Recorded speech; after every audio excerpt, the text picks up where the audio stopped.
building that could have been painted and fixed, like we're going to fix this building for very little money. And that was in better shape. He took a building and what they did to that building, they built a basement under the building. It didn't have a basement. This is simple to understand. The building is right next to a thing called the Potomac River, the beautiful Potomac River. That means lots of water, and the water is right under the building. And they decided to build a basement under the building in the Potomac River. So in order to do that, you need the biggest pumps that God ever created. And they were pumping their hearts out, but as big as those pumps are, you can't pump it fast enough because it's the Potomac River. If the pump were bigger than this room, you couldn't pump it.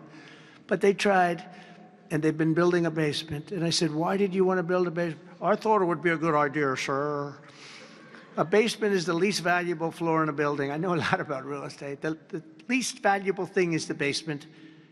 And you don't build a basement under a building that is 2 feet above the river that's right next door. You know, it's right near the river. People don't realize the river's right out their window. And that's the beginning. They did just a terrible job. Instead of, I could take a ceiling like this, they'd rip out the ceiling because they see a crack. Let's rip out the ceiling. And I would fix the crack and I would paint the ceiling.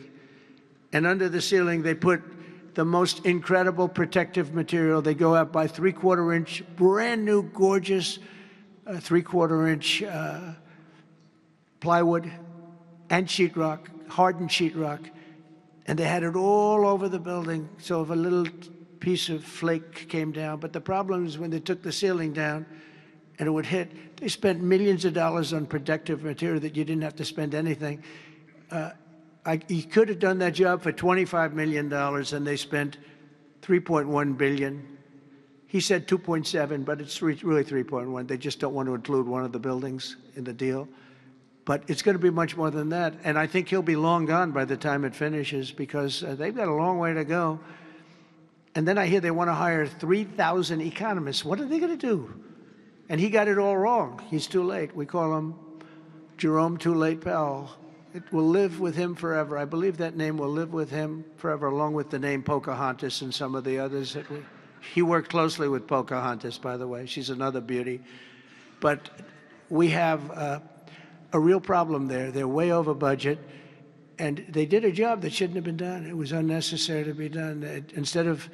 I could have gotten the greatest wallpaper anywhere in the world from the finest stores in the world. I could have fixed up a wall a little bit. It would have taken about 2 hours.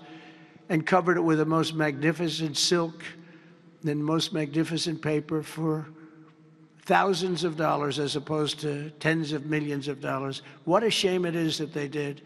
But they would take down areas of the building that shouldn't have been taken down. That could have literally been painted, and they didn't do that. So they've got a long way to go. And I think it's just grossly incompetent, but not quite as incompetent as his decision not to do interest rates, take down interest rates, because just like they shouldn't have taken down a ceiling, they should take down interest rates.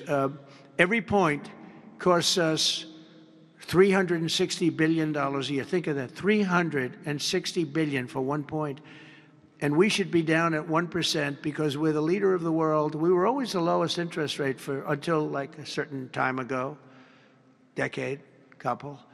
But we were always, because we were the United States of America. So even if the country was run badly, we were considered like to be super prime. And now he's got us in a bad place. So we're paying $360 billion a year for each point.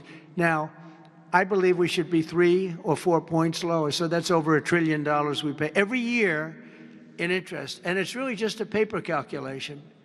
You sign a document and you save almost $1 trillion. Because that number equates very much to the bonds that we have to buy. But despite that, we're powering through it, and we have the greatest economy maybe we've ever had. But the housing sector, people aren't able to get good mortgages. They're paying too much because of Jerome Too Late Pal. He's truly incompetent, and we'll be making another. We put a very good man in temporarily in the one spot because one of the people that was appointed by the Democrats left early. and I heard left because that person wanted lower interest rates, and I heard quit, but I have no idea. I'm sure she won't say that. I'll be naming a new chairman sometime within the next, I think I'll name it a little bit early, the new chairman. I'm down to 3 or 4 names, all good, all great. The problem is you name them and then they turn out to be not good. That's happened to me a couple of times. You name somebody, they tell you everything you want to hear, and then they go in and they turn out to be not good. I mean, he told me everything that I thought was appropriate. He turned out to be a stiff, you know, real stiff. But other than that, I think he's doing a very good job, yes. Okay, maybe 1 or 2 more. 1 or 2 more. Yes, sir, please. Go ahead. Mr. President. Looks like Scott Bessent. Are you the Treasury Secretary? You don't want me for Treasury. I don't know. You look like you could do a good job. Go ahead. I keep my family budget okay. Sir, when you meet with Vladimir Putin Friday in Alaska, Yeah. do you believe you can convince him to stop targeting civilians in Ukraine? Well, I'll tell you what, I've had that conversation with him. I've had a lot of good conversations with him. Then I go home and I see that a rocket hit a nursing home or a rocket hit an apartment building and people are laying dead in the street. So I guess the answer to that is no, because I've had this conversation. I want to end the war. It's Biden's war, but I want to end it. I'll be very proud to end this war along with the 5 other wars I ended. But I guess the answer to that is probably no, because I would have had a good conversation with Vladimir. I knew him very well. I got along with him great, actually. We had the Russia. I had to go through the Russia hoax, and it was actually it was a strain on the relationship. I actually told him. I said, you know, they got this phony investigation going on, Russia, totally phony, created by Adam Schiff, Shifty Schiff, and Hillary Clinton and the whole group of them. And it made it very dangerous for our country because I was unable to really deal with Russia the way we should have been. I'm looking at Pam because I hope something's going to be done about it. These people put our country at great danger. And Adam Schiff, it was all made up. It was a hoax. The Mueller report came out. They all hated me. They had 18 Trump haters. And they said I did nothing wrong. They couldn't believe, they couldn't find anything. After years of investigation, it was all a hoax. It was a hoax created by the Democrats, but in particular Schiff and Crooked Hillary, the whole group. And now we've learned all the stuff that's come out over the last 2 months is incredible through intelligence. And hopefully something's going to happen with it. These are people that put our country in danger, in real danger. I want to thank you all very much. Thank you. If you want to see more videos like this, don't forget to like and subscribe.